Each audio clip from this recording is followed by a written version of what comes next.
Patriarcas e Profetas. Capítulo 59. O primeiro rei de Israel.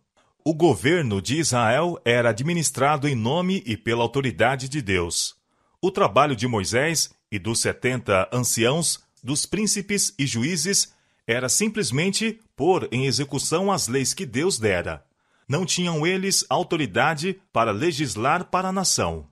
Esta foi e continuou a ser a condição da existência de Israel como nação. De tempos em tempos, homens inspirados por Deus eram enviados para instruírem o povo e guiá-lo na execução das leis. O Senhor previu que Israel desejaria um rei, mas não consentiu em uma mudança nos princípios sobre os quais foi fundado o Estado. O rei devia ser representante do Altíssimo. Deus devia ser reconhecido como chefe da nação, e sua lei executada como a lei suprema do país. Quando inicialmente os israelitas se estabeleceram em Canaã, reconheciam os princípios da teocracia, e a nação prosperou sob o governo de Josué. Mas o aumento da população e o intercâmbio com outras nações acarretaram uma mudança. O povo adotou muito dos costumes dos seus vizinhos gentílicos, e assim sacrificou, em grande proporção, seu próprio caráter peculiar e santo. Gradualmente perderam sua reverência para com Deus e deixaram de apreciar a honra de ser seu povo escolhido. Atraídos pela pompa e ostentação dos monarcas gentílicos, cansaram-se de sua própria simplicidade. Rivalidades, inveja surgiram entre as tribos. Dissensões internas debilitaram-nas. Estavam continuamente expostas à invasão de seus adversários gentios, e o povo começava a crer, a fim de manter sua posição entre as nações, deveriam as tribos unir-se sob um forte governo central. Afastando-se da obediência à lei de Deus, desejaram libertar-se do governo de seu divino soberano. O pedido para terem um monarca generalizou-se por todo Israel. Desde os dias de Josué, o governo nunca fora dirigido com tão grande sabedoria e êxito como a administração de Samuel. Investido divinamente com a tríplice função de juiz, profeta e sacerdote, trabalhara ele com incansável e desinteressado zelo pelo bem-estar de seu povo. E a nação prosperara sob sua sábia direção. Havia sido restabelecida, promovida a piedade e o espírito de descontentamento obstado durante aquele tempo.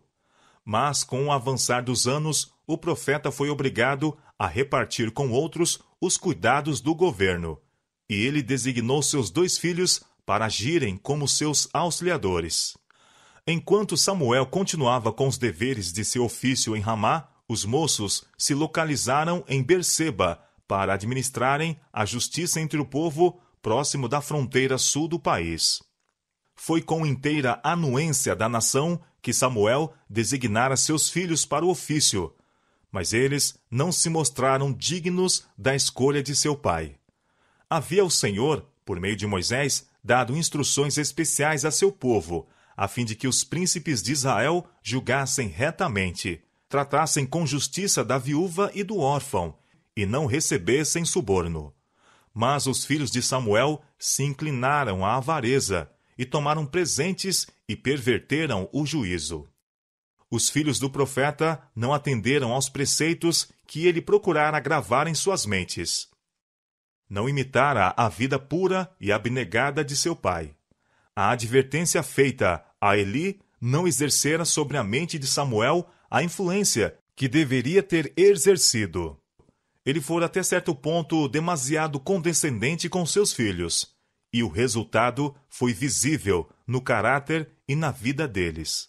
A injustiça desses juízes causava muito descontentamento, e forneceu-se assim um pretexto para se insistir na mudança que havia muito era secretamente desejada.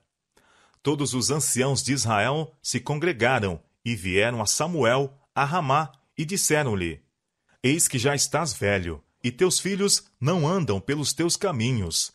Constitui-nos, pois, agora um rei sobre nós, para que ele nos julgue, como o tem todas as nações.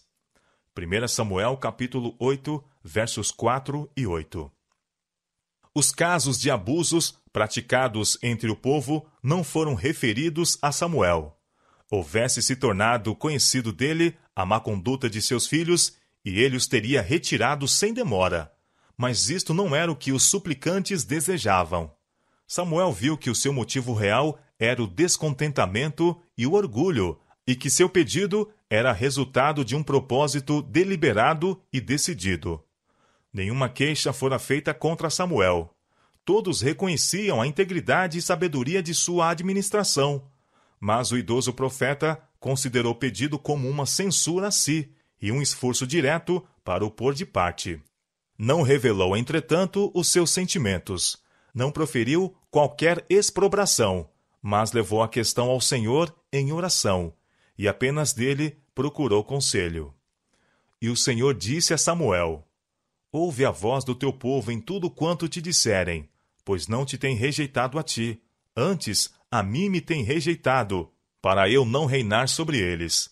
Conforme todas as obras que fizeram, desde o dia em que os tirei do Egito até o dia de hoje, pois a mim me deixaram, e a outros deuses serviram, assim também te fizeram a ti.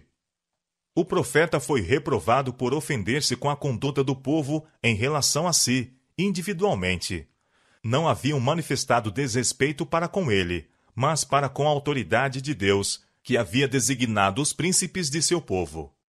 Aqueles que desprezam e rejeitam o fiel servo de Deus mostram desdém não meramente aos homens, mas ao Senhor que o enviou.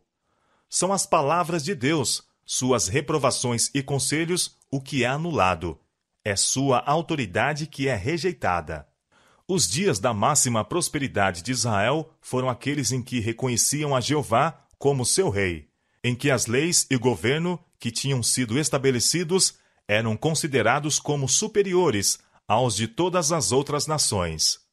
Moisés declarara a Israel com relação aos mandamentos de Deus: Esta será a vossa sabedoria e o vosso entendimento perante os olhos dos povos, que ouvirão todos estes estatutos e dirão: Este grande povo só é gente sábia e entendida.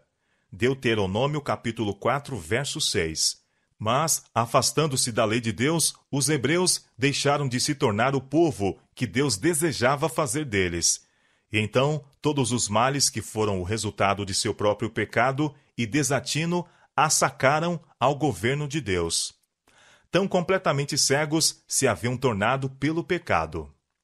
Tinha o Senhor, mediante os seus profetas, predito que Israel seria governado por um rei. Mas não se segue que esta forma de governo fosse a melhor para eles, ou de acordo com sua vontade. Ele permitiu que o povo seguisse sua própria escolha, porque se recusaram a ser guiados por seu conselho. Oséias declara que Deus lhes deu um rei em sua ira. Oséias, capítulo 13, verso 11. Quando os homens preferem seguir o seu próprio caminho, sem buscar conselho de Deus, ou em oposição à sua vontade revelada, muitas vezes ele satisfaz seus desejos, a fim de que, por meio da amarga experiência que se segue, possam ser levados a compenetrar-se de sua loucura e arrepender-se de seu pecado. O orgulho e a sabedoria humana demonstrar-se-ão um guia perigoso. Aquilo que o coração deseja, contrário à vontade de Deus, verificar-se-á no fim que é uma maldição em vez de bênção. Deus deseja que seu povo apenas olhasse para ele, legislador e fonte de força. Sentindo sua dependência de Deus, seriam constantemente atraídos para mais perto dele. Tornar-se-iam elevados e enobrecidos, adaptados ao alto destino a que ele os chamara como seu povo escolhido. Mas quando fosse posto sobre o trono um homem, isto tenderia a desviar de Deus a mente do povo. Eles confiariam mais na força humana e menos no poder divino, e os erros de seu rei levá-los-iam ao pecado e separariam a nação de Deus. Samuel foi instruído a satisfazer o pedido do povo, mas adverti-los da desaprovação do Senhor, e também dar a conhecer qual seria o resultado de sua conduta. E falou Samuel todas as palavras do Senhor ao povo, que lhes pedira um rei. Expôs-lhes fielmente os encargos que seriam postos sobre eles, e mostrou o contraste entre tal estado de opressão e sua condição presente, relativamente livre e próspera. Seu rei imitaria de outros monarcas a pompa e o luxo, para sustentar os quais seriam necessários pesados impostos sobre suas pessoas e propriedades. O melhor que havia de entre seus moços, ele exigiria para o seu serviço. Tornar-se-iam cocheiros, cavaleiros e batedores diante dele. Deveriam preencher as fileiras de seu exército, e exigir-se-lhes-ia cultivar seus campos, ceifar suas messes e fabricar implementos de guerra para o seu serviço. As filhas de Israel seriam tomadas como confeiteiras e padeiras para a casa real. Para manter sua condição régia, apoderar-se-ia do melhor de suas terras, concedidas ao povo pelo próprio Jeová. Os mais valiosos de seus servos, igualmente, e de seu gado, ele tomaria e os empregaria no seu trabalho. Além de tudo isto, o rei exigiria um dízimo de toda a sua receita, dos lucros de seu trabalho, ou dos produtos do solo. Vós lhe servireis de criados, concluiu o profeta. Então, naquele dia, clamareis por causa de vosso rei, que vos houverdes escolhido, mas o Senhor não vos ouvirá naquele dia. Por mais pesadas que se achassem suas exações, uma vez estabelecida a monarquia, não a poderiam eles depor à vontade. Mas o povo deu a resposta: não, mas haverá sobre nós um rei, e nós também seremos como todas as outras nações. E o nosso rei nos julgará, e sairá adiante de nós, e fará as nossas guerras. Como todas as outras nações. Os israelitas não compreendiam que serem neste sentido diferente de outras nações era um privilégio e bênção especiais. Deus havia separado os israelitas de todos os outros povos, para deles fazer seu tesouro peculiar. Eles, porém, não tomando em consideração esta alta honra, desejaram avidamente imitar o exemplo dos gentios. E ainda o anelo de conformar-se às práticas e costumes mundanos existe entre o professo povo de Deus. Afastando-se eles do Senhor, tornaram-se ambiciosos dos proveitos e honras do mundo. Cristãos acham-se constantemente procurando imitar as práticas dos que adoram o Deus deste século. Muitos insistem em que, unindo-se aos mundanos e conformando-se aos seus costumes, poderiam exercer uma influência mais forte sobre os ímpios. Mas todos os que adotam tal método de proceder separam-se desta maneira da fonte de sua força. Tornando-se amigos do mundo, são inimigos de Deus. Por amor à distinção terrestre, sacrificam a indizível honra a que Deus os chamou. Honra esta de mostrarem os louvores daquele que nos chamou das trevas para a sua maravilhosa luz. Com profunda tristeza, Samuel escutou as palavras do povo. Mas o Senhor lhe disse: dá ouvidos à sua voz e constitui-lhes rei. O profeta cumprira o seu dever. Apresentara fielmente o aviso, e este fora rejeitado. Com pesaroso coração despediu o povo e retirou-se a fim de preparar a grande mudança no governo. A vida de pureza abnegada de Samuel era uma repreensão perpétua tanto para os sacerdotes e anciãos que só cuidavam de si, como para a congregação de Israel, orgulhosa e sensual. Embora não exibisse pompa, nem fizesse ostentação, seus labores traziam o cunho do céu. Ele foi honrado pelo Redentor do mundo, sob cuja guia governou a nação hebreia. Mas o povo se cansara de sua piedade e devoção, desprezaram sua humilde autoridade e o rejeitaram, preferindo um homem que os governasse como rei. No caráter de Samuel, vemos refletida a semelhança de Cristo. Foi a pureza da vida do Salvador que provocou a ira de Satanás. Aquela vida era a luz do mundo e revelava a depravação oculta no coração dos homens. Foi a santidade de Cristo que suscitou contra ele as mais cruéis paixões dos que, com um coração falso, professavam a piedade. Cristo não veio com a opulência e honras da terra. Contudo, as obras que realizavam mostravam possuir ele poder maior do que qualquer príncipe humano. Os judeus esperavam que o Messias viesse a quebrar o jugo do opressor. Todavia, acariciavam os pecados que lhes haviam ligado a esse jugo ao pescoço. Houvesse Cristo encoberto os pecados deles e aplaudido a sua piedade, e o teriam aceito como seu rei. Mas não quiseram suportar sua destemida repreensão aos seus vícios.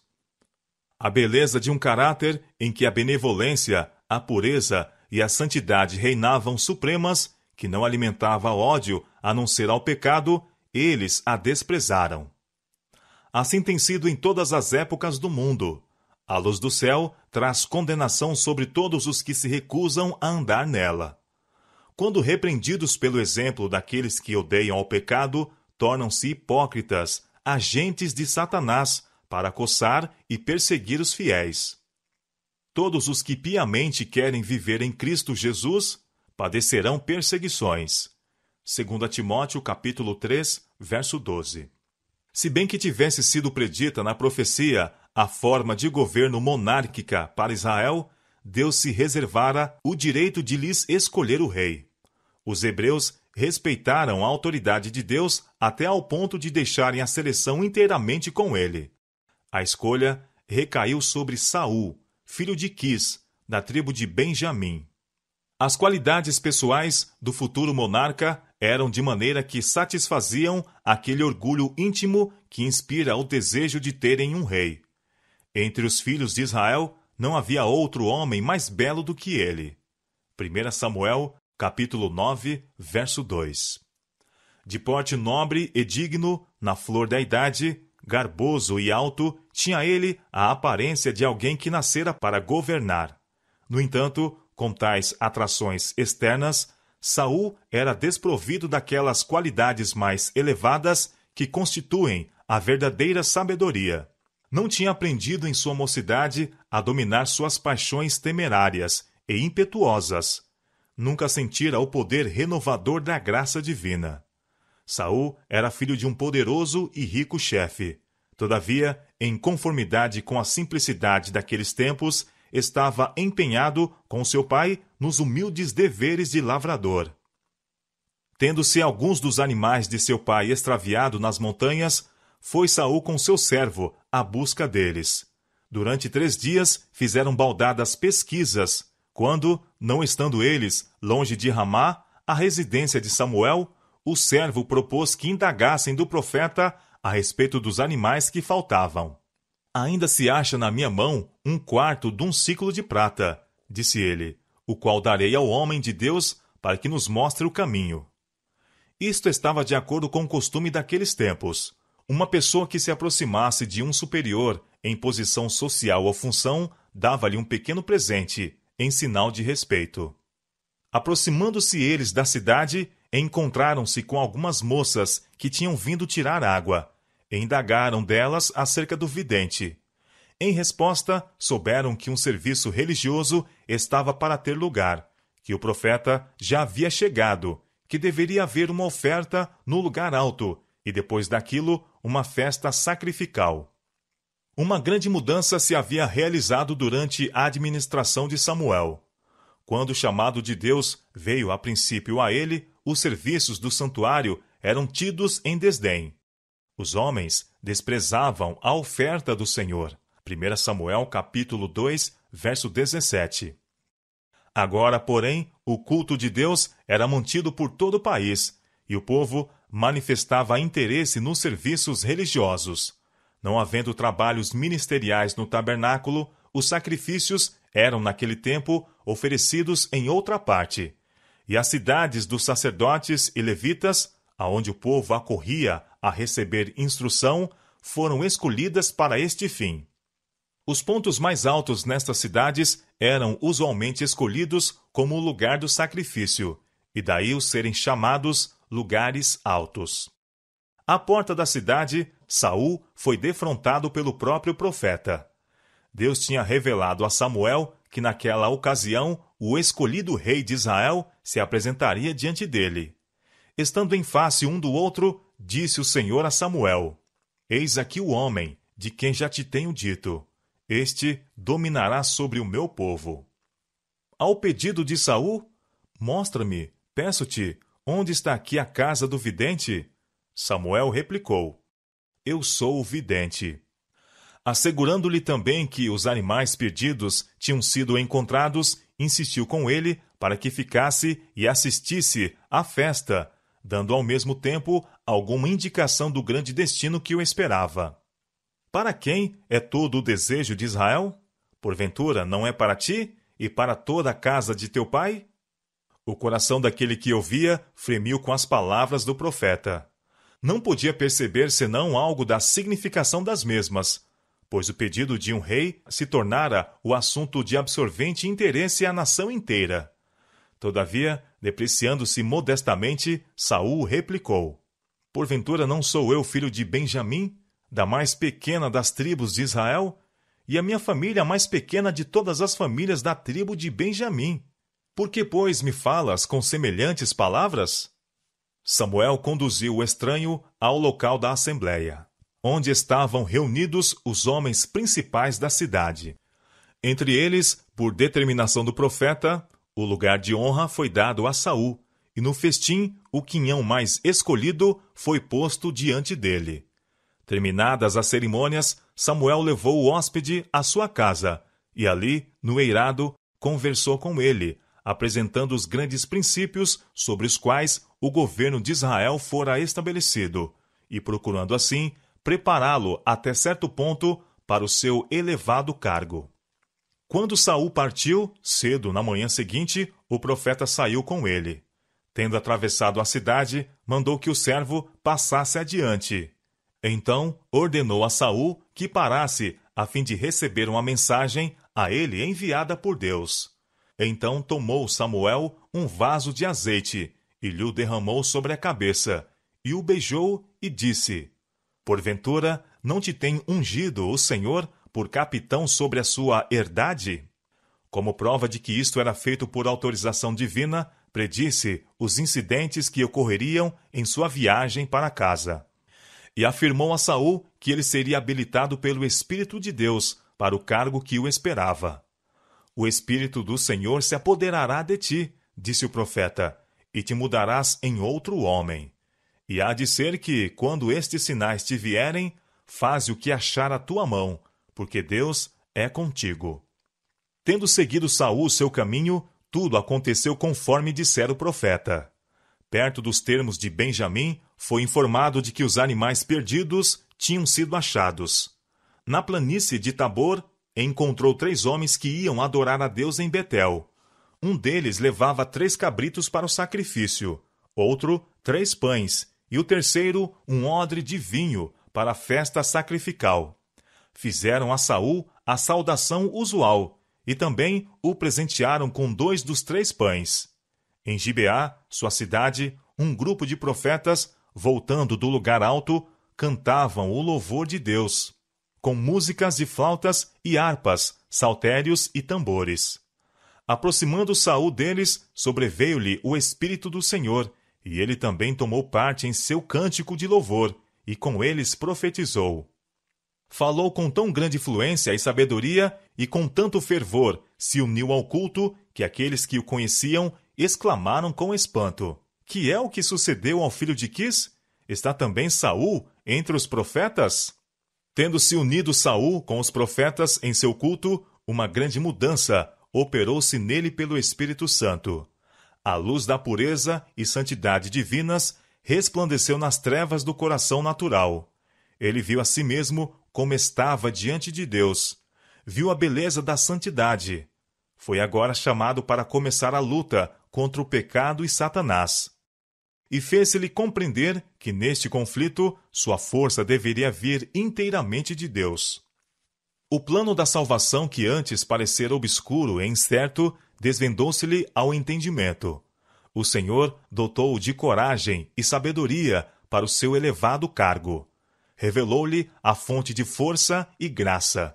iluminando-lhe o entendimento quanto às exigências divinas e a seu próprio dever.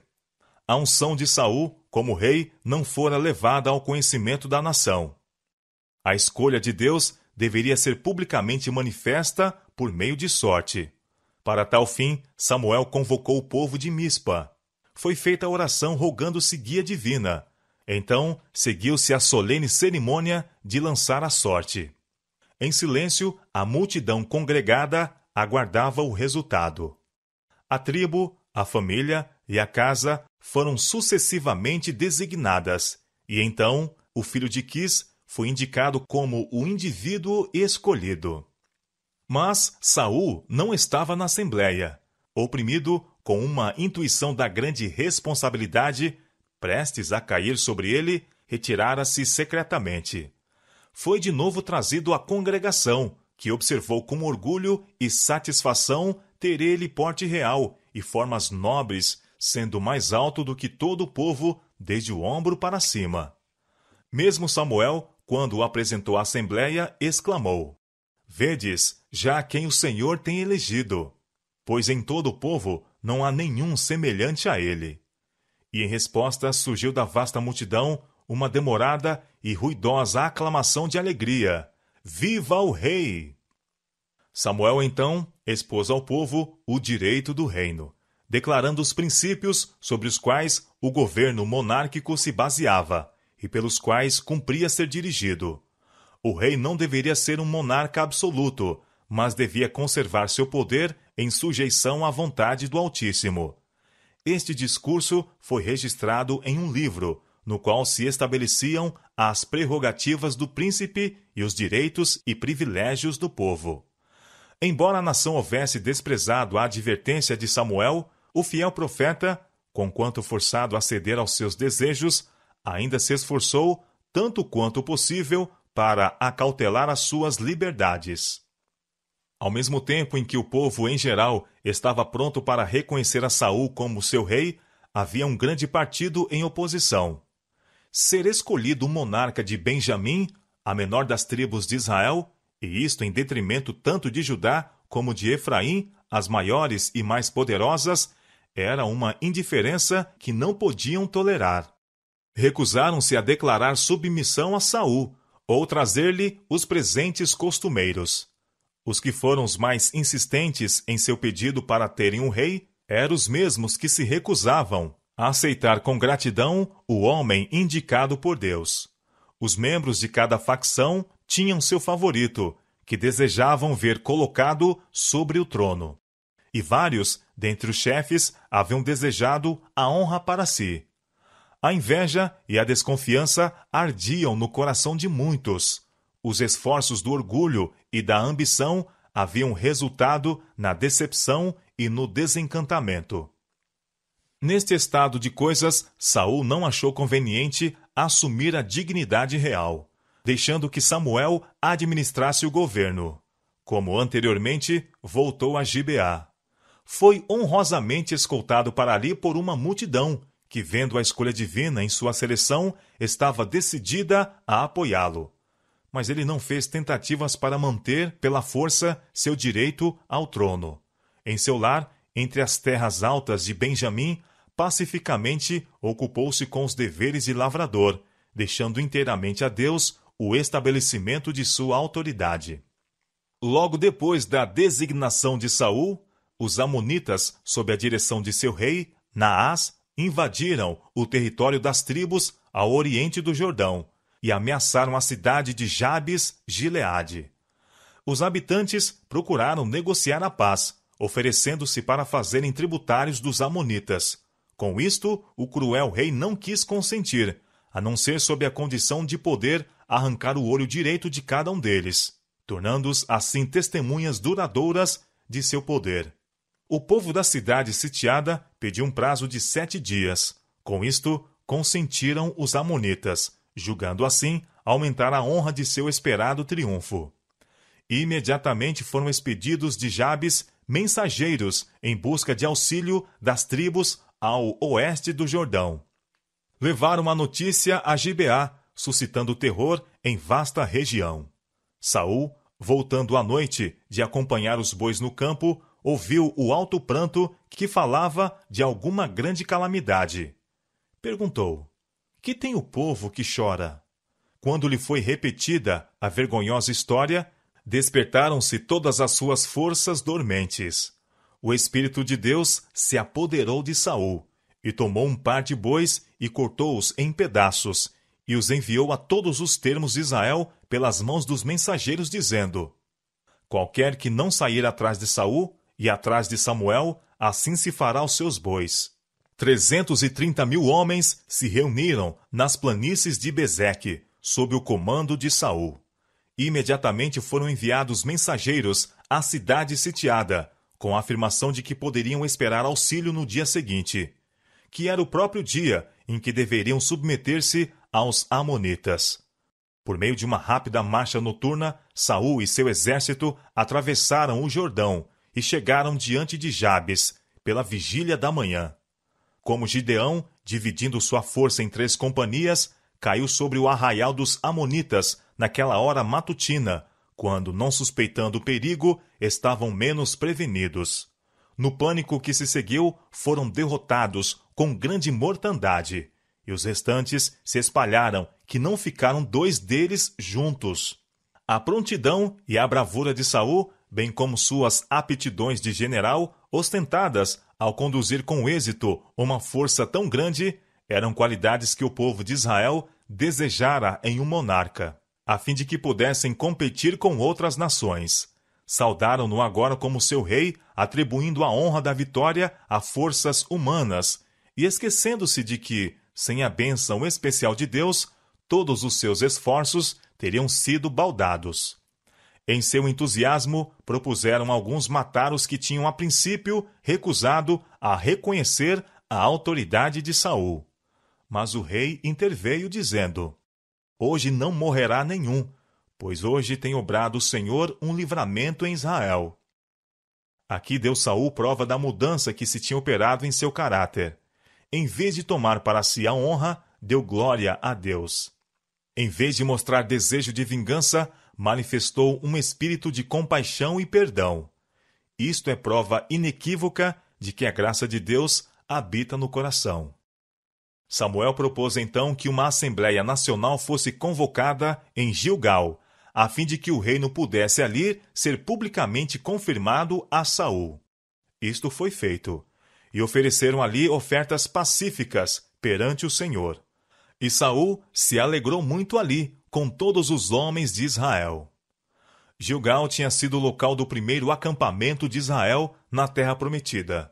Foi ali que Josué, por determinação divina, erigiu uma coluna de 12 pedras para comemorar a miraculosa passagem do Jordão. Ali fora renovada a circuncisão. Ali celebraram a primeira Páscoa, depois do pecado de Cádiz e da peregrinação no deserto. Ali cessou o maná. Ali o capitão do exército do Senhor se revelou como comandante em chefe das tropas de Israel. Daquele ponto, marcharam para a subversão de Jericó e conquista de Ai. Ali, Acã recebeu a pena de seu pecado, e ali foi feito com os gibeonitas aquele tratado que puniu a negligência de Israel de aconselhar-se com Deus. Nessa planície, lembrada com tantas lembranças comoventes, estavam em pé Samuel e Saul. E quando cessaram as aclamações de boas-vindas ao rei, o idoso profeta proferiu suas palavras de despedida como governador da nação. Eis que ouvi a vossa voz, disse ele, em tudo quanto me dissestes, e pus sobre vós um rei. Agora, pois, eis que o rei vai diante de vós, e já envelheci e encaneci, e eu tenho andado diante de vós desde a minha mocidade até ao dia de hoje. Eis-me aqui, testificai contra mim perante o Senhor e perante o seu ungido, a quem tomei o boi, a quem tomei o jumento, e a quem defraudei, a quem tenho oprimido, e de cuja mão tenho tomado presente, e com ele encobri os meus olhos, e vô-lo restituirei. A uma voz o povo respondeu: em nada nos defraudaste, nem nos oprimiste, nem tomaste coisa alguma da mão de ninguém. Samuel não estava procurando meramente justificar sua conduta. Tinha previamente apresentado os princípios que deveriam governar tanto o rei como o povo, e desejava acrescentar às suas palavras o peso de seu exemplo. Desde a meninice havia estado ligado com a obra de Deus, e durante sua longa vida tivera sempre um único objetivo diante de si: a glória de Deus e o máximo bem de Israel. Antes que pudesse haver qualquer esperança de prosperidade para Israel, deveriam eles ser levados ao arrependimento diante de Deus.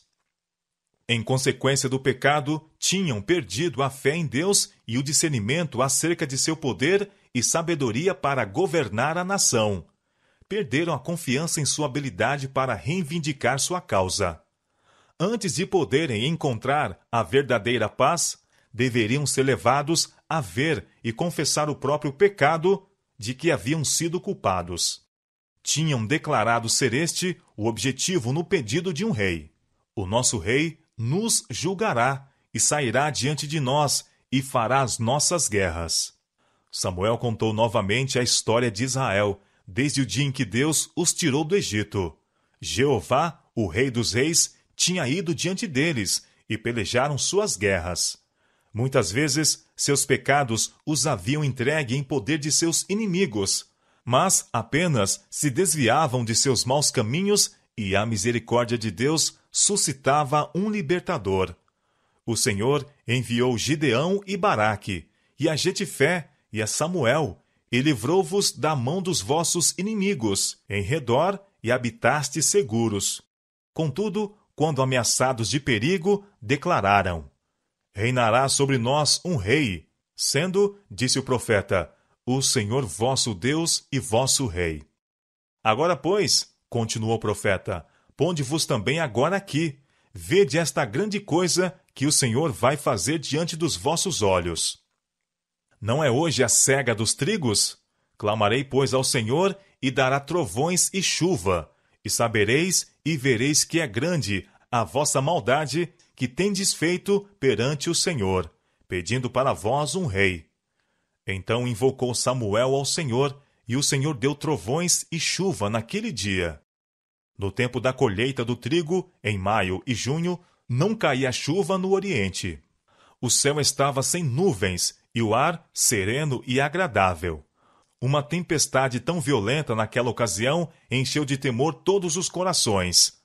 Com humilhação, o povo confessou agora o seu pecado, o próprio pecado de que haviam sido culpados. Roga pelos teus servos ao Senhor teu Deus, para que não venhamos a morrer, porque a todos os nossos pecados temos acrescentado este mal, de pedirmos para nós um rei.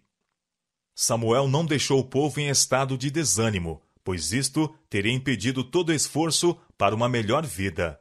Satanás levá-los-ia a considerar Deus como severo e implacável, e assim estariam expostos a muitas tentações.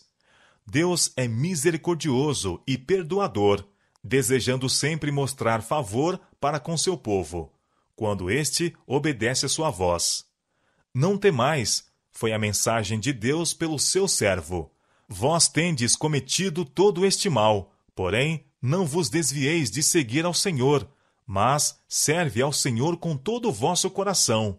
E não vos desvieis, pois seguiríeis as vaidades, que nada aproveitam, e tampouco vos livrarão, porque vaidades são. Pois o Senhor não desamparará o seu povo. Samuel nada disse quanto à indiferença que havia sido mostrada para com ele. Não proferiu exprobração pela ingratidão, com que Israel havia pago sua longa vida de dedicação. Antes, assegurou-lhes seu incessante interesse por eles. Longe de mim que eu peque contra o Senhor, deixando de orar por vós. Antes, vos ensinarei o caminho bom e direito. Tão somente temei ao Senhor e serve-o fielmente com todo o vosso coração, porque vede quão grandiosas coisas vos fez. Porém, se perseverardes em fazer o mal, perecereis, assim vós como vosso rei.